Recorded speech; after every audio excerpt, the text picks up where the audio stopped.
The discussion is about the factors influencing the brand equity. It is the shortest and the simplest topic today we are taking.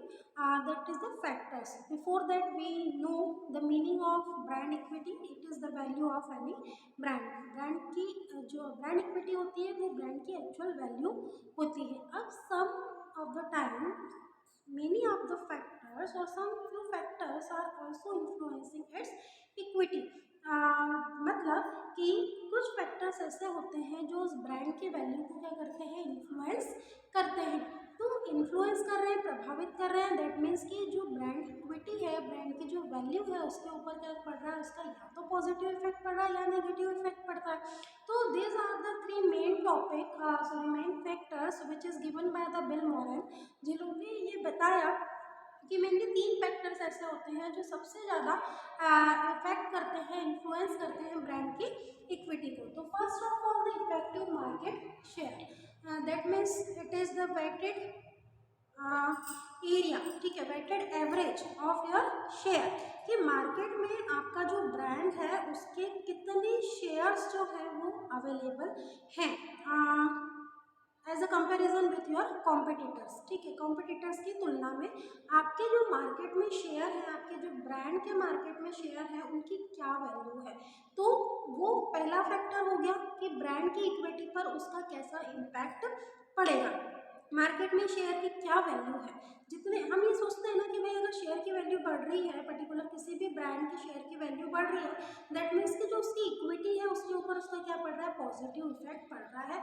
Just opposite इसका and vice versa, कि भाई अगर negative share की price जो है वो कम हो गई है, शेयर होल्डर अगर खरीदने वालों ने कम पैसा इन्वेस्ट करा है, पैसा बढ़ ही नहीं रहा है, that means it is the negative impact on brand equity, जो ब्रांड की इक्विटी पर नेगेटिव इम्पैक्ट दे रहा है. So first of all the effective market share, जितने ज़्यादा मार्केट शेयर होंगे आपके आपके ब्रांड के, वो उसका वेट क्या होगा, एवरेज होगा, कि उतना ज़्यादा पॉजिटिव आपके ब्रांड की इक्विटी होगी. Next the relative price. Now the we can say relative price की अगर हम बात करें तो is a ratio. Relative price is a ratio. It represent the price of goods sold under a given brand. ठीक है, अब वो किस चीज़ को रिप्रेजेंट कर रहा है कि जो गुड्स है उसकी जो प्राइस है वो क्या है, गुड्स की प्राइस को वो रिप्रेजेंट कर रहा है sold under a given brand.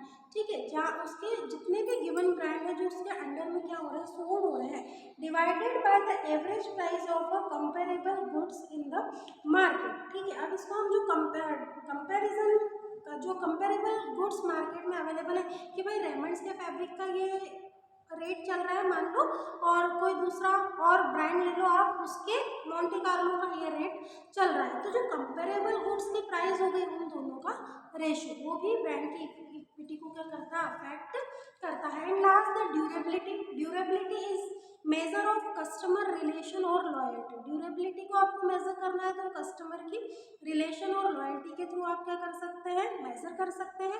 It represent the percentage of a brands customers.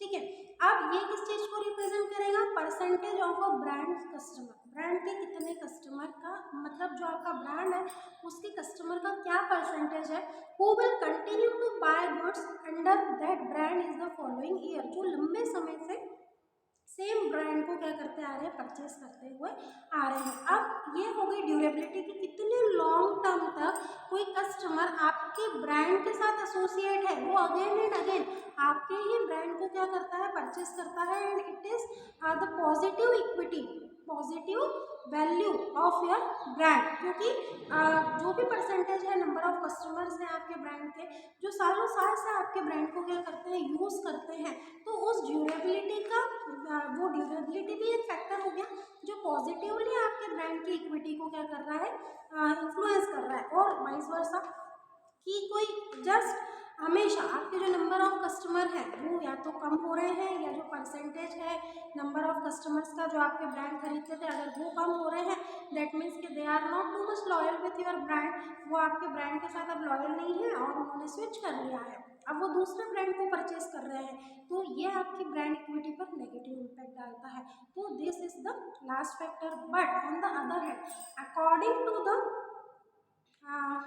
Chloride chloride model, ठीक है, brand equity is influence by two factor. Chloride model के अकॉर्डिंग जो ब्रांड इक्विटी है वो टू फैक्टर से इन्फ्लुएंस होती है। पहला है आपका नॉलेज ऑफ ब्रांड परचेस, कि जब भी आप कोई ब्रांड परचेस कर रहे हैं, so how much you are having the knowledge regarding that particular brand, and proper relations strong and unique that customers have with brand.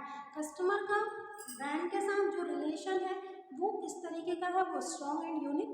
Keller model introduce the 4 steps that will refer to its values, customers, questions and make a leader brand. Each step depend on the passing previous level successful. एक के बाद एक step वो जब भी आएगी जब वो प्रॉपरली सक्सेसफुली उसके पहले वाले स्टेज को क्या कर चुकी है, क्रॉस कर चुकी है। So dear students, these all are the factors which are influencing the brand's equity.